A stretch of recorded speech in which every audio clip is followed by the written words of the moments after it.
1 Samuel, chapitre 8. Lorsque Samuel devint vieux, il établit ses fils juges sur Israël. Son fils aîné se nommait Joël et le second Abijah.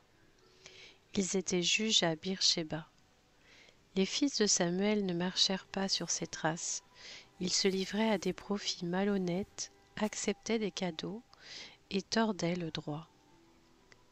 Tous les anciens d'Israël se rassemblèrent et allèrent trouver Samuel à Rama.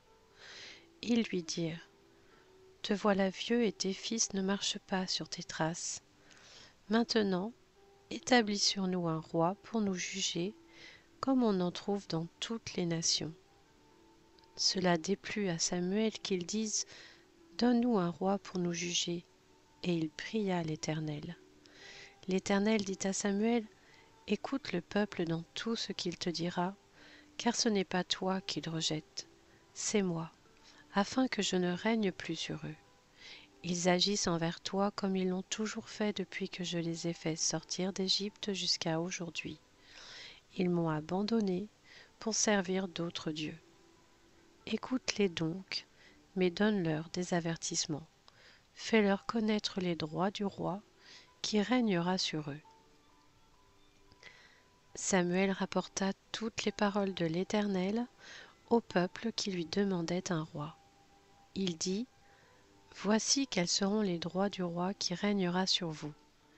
Il prendra vos fils et les mettra sur ses chars, ou parmi ses cavaliers, ou encore ils devront courir devant son char.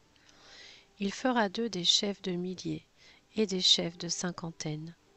Il les emploiera à labourer ses terres, à récolter ses moissons, à fabriquer ses armes de guerre et l'équipement de ses chars. Il prendra vos filles pour faire d'elles des parfumeuses, des cuisinières et des boulangères. Il prendra la meilleure partie de vos champs, de vos vignes et de vos oliviers, et la donnera à ses serviteurs. Il prendra la dîme du produit de vos champs et de vos vignes, et la donnera à ses serviteurs. Il prendra vos esclaves et vos servantes, vos meilleurs bœufs et vos ânes, et se servira d'eux pour ses travaux. Il prendra la dîme de vos troupeaux, et vous serez vous-même ses esclaves. Alors vous crierez contre votre roi, celui que vous vous serez choisi, mais l'Éternel ne vous exaucera pas. » Le peuple refusa d'écouter Samuel. « Cela ne fait rien, dirent-ils. Il y aura quand même un roi sur nous, et nous aussi nous serons pareils à toutes les nations. Notre roi nous jugera, il marchera à notre tête et conduira nos guerres. » Après avoir entendu toutes les paroles du peuple, Samuel les répéta à l'Éternel. Et l'Éternel lui dit : « Écoute-les et établis un roi sur eux. » Samuel dit aux hommes d'Israël que chacun retourne dans sa ville. 1 Samuel, chapitre 9. Il y avait un homme de Benjamin appelé Kis. Il était fils d'Abiel, petit-fils de Tséror, descendant de Bécorath, d'Aphiar, lui-même fils d'un benjaminite. C'était un vaillant guerrier. Il avait un fils du nom de Saül qui était jeune et beau, plus beau que tous les Israélites, et qui les dépassait tous d'une tête. Les ânesses de Kis, le père de Saül, s'égarèrent, et Kis dit à son fils Saül : « Prends avec toi l'un des serviteurs, lève-toi et va à la recherche des ânesses. » Saül traversa la région montagneuse d'Éphraïm et le pays de Shalisha sans les trouver. Ils passèrent par le pays de Shaalim, et elles n'y étaient pas. Ils parcoururent le pays de Benjamin, et ils ne les trouvèrent pas. Ils étaient arrivés dans le pays de Tsuf, lorsque Saül dit aux serviteurs qui les accompagnaient : « Viens, retournons chez nous, sinon mon père oubliera les ânesses et s'inquiétera pour nous. » Le serviteur lui dit : « Il y a dans cette ville un homme de Dieu, et c'est un homme estimé. Tout ce qu'il dit arrive à coup sûr. Allons-y donc. Peut-être nous fera-t-il connaître le chemin que nous devons prendre. » Saül dit à son serviteur : Mais si nous y allons, qu'apporterons-nous à l'homme de Dieu? En effet, il n'y a plus de provisions dans nos sacs et nous n'avons aucun cadeau à lui offrir. Qu'avons-nous? Le serviteur reprit la parole et dit à Saül: J'ai sur moi un peu d'argent. Je le donnerai à l'homme de Dieu et il nous indiquera notre chemin. Quand on allait consulter Dieu, on disait autrefois en Israël: Venez, allons trouver le voyant. Celui qu'on appelle aujourd'hui prophète s'appelait en effet autrefois voyant. Saül dit à son serviteur: Tu as raison, viens, allons-y. Et ils se rendirent à la ville où se trouvait l'homme de Dieu. Alors qu'ils montaient à la ville, ils rencontrèrent des jeunes filles sorties pour puiser de l'eau, et ils leur demandèrent: Le voyant est-il ici? Elles leur répondirent: Oui, il est devant toi. Mais dépêche-toi, il est venu aujourd'hui en ville parce qu'il y a un sacrifice pour le peuple sur le haut lieu. Dès que vous serez entrés dans la ville, vous pourrez le trouver avant qu'il ne monte au haut lieu pour manger. En effet, le peuple ne mangera pas avant son arrivée, parce qu'il doit bénir le sacrifice. Après cela seulement, les invités mangeront. Montez donc, car vous le trouverez maintenant. Ils montèrent alors à la ville. Ils étaient arrivés au milieu de la ville quand ils rencontrèrent Samuel, qui sortait pour monter au haut lieu. Or, un jour avant l'arrivée de Saül, l'Éternel avait averti Samuel en disant: Demain, à cette heure-ci, je t'enverrai un homme du pays de Benjamin. Tu le désigneras par onction comme chef de mon peuple, d'Israël. Il sauvera mon peuple de l'oppression des Philistins. En effet, j'ai regardé mon peuple parce que son cri est venu jusqu'à moi. Lorsque Samuel eut aperçu Saül, l'Éternel lui dit: Voici l'homme dont je t'ai parlé. C'est lui qui régnera sur mon peuple. Saül s'approcha de Samuel au milieu de la porte de la ville et lui dit: Indique-moi, je t'en prie, où se trouve la maison du voyant. Samuel répondit à Saül: C'est moi qui suis le voyant.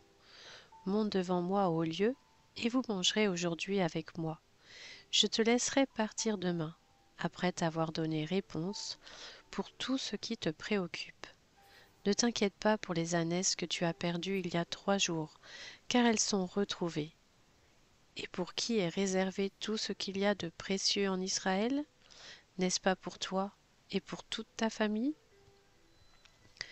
Saül répondit: Ne suis-je pas benjaminite, membre de l'une des plus petites tribus d'Israël, et mon clan n'est-il pas le plus insignifiant de tous ceux que compte la tribu de Benjamin? Pourquoi donc me tiens-tu ce discours? Samuel prit Saül et son serviteur, les fit entrer dans la salle et leur donna une place à la tête des invités. Il y avait là une 30aine d'hommes. Samuel dit au cuisinier: Sers la portion que je t'ai donnée en te disant de la mettre à part. Le cuisinier préleva la cuisse et ce qui l'entoure, et il la servit à Saül. Samuel dit: Voici ce qui a été réservé. Sers-toi et mange, car on l'a gardé pour toi lorsque j'ai invité le peuple. Ainsi, Saül mangea avec Samuel ce jour-là. Ils redescendirent du haut lieu à la ville, et Samuel s'entretint avec Saül sur la terrasse du toit. Puis ils se levèrent de bon matin. À l'aurore, Samuel appela Saül sur le toit en disant: Viens, et je te laisserai partir. Saül se leva, et ils sortirent tous les deux, Samuel et lui. Quand ils furent descendus à la limite de la ville, Samuel dit à Saül: Dis à ton serviteur de passer devant nous. Le serviteur passa devant. Arrête-toi maintenant, reprit Samuel, et je vais te faire connaître la parole de Dieu. 1 Samuel, chapitre 10. Samuel prit une fiole d'huile qu'il versa sur la tête de Saül. Il l'embrassa et dit: L'Éternel t'a désigné par onction pour que tu sois le chef de son héritage. Aujourd'hui, Après m'avoir quitté, tu trouveras 2 hommes près du tombeau de Rachel, sur la frontière de Benjamin, à Tselsar. Ils te diront: les ânesses à la recherche desquelles tu es allé sont retrouvées. Maintenant ton père ne pense plus aux ânesses, mais il s'inquiète pour vous. Il dit: que dois-je faire au sujet de mon fils?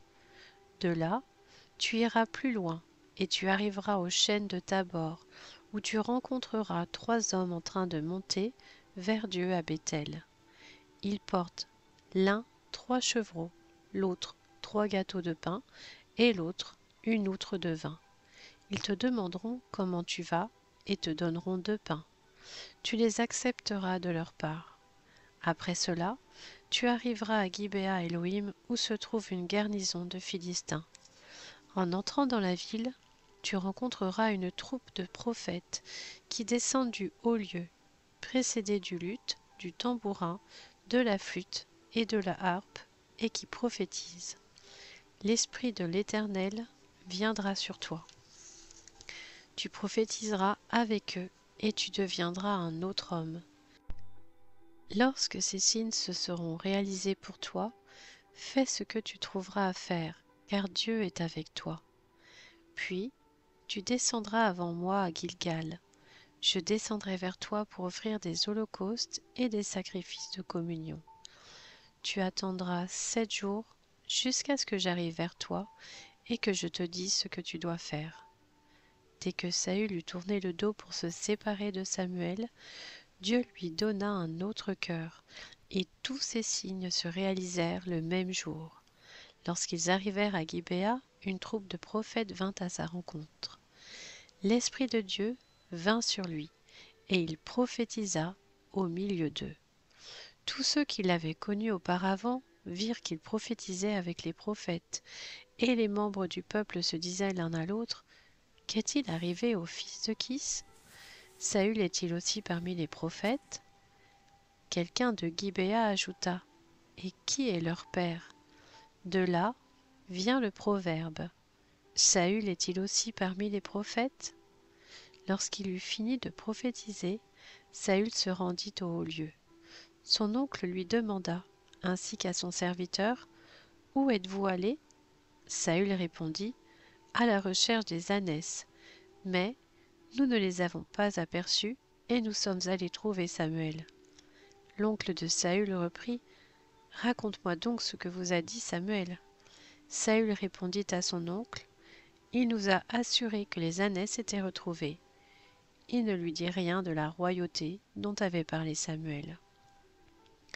Samuel convoqua le peuple devant l'Éternel à Mitzpa. Il annonça aux Israélites: voici ce que dit l'Éternel, le Dieu d'Israël. C'est moi qui ai fait sortir Israël d'Égypte, qui vous ai délivré de la domination des Égyptiens et de tous les royaumes qui vous opprimaient. Et aujourd'hui, vous rejetez votre Dieu, celui qui vous a délivré de tous vos maux et de toutes vos souffrances, et vous lui dites: établis un roi sur nous. Présentez-vous maintenant devant l'Éternel par tribus et par milliers. Samuel fit approcher toutes les tribus d'Israël, et la tribu de Benjamin fut désignée. Il fit approcher la tribu de Benjamin clan par clan, et le clan de Matri fut désigné. Puis Saül, fils de Kis, fut désigné. On le chercha, mais on ne le trouva pas. On consulta de nouveau l'Éternel en demandant: y a-t-il encore un homme qui soit venu ici? L'Éternel dit: il est caché vers les bagages. On courut le tirer de là, et il se présenta au milieu du peuple. Il les dépassait tous d'une tête. Samuel dit à tout le peuple: voyez-vous celui que l'Éternel a choisi? Il n'y a personne dans tout le peuple qui soit pareil à lui. Et tout le peuple cria: vive le roi!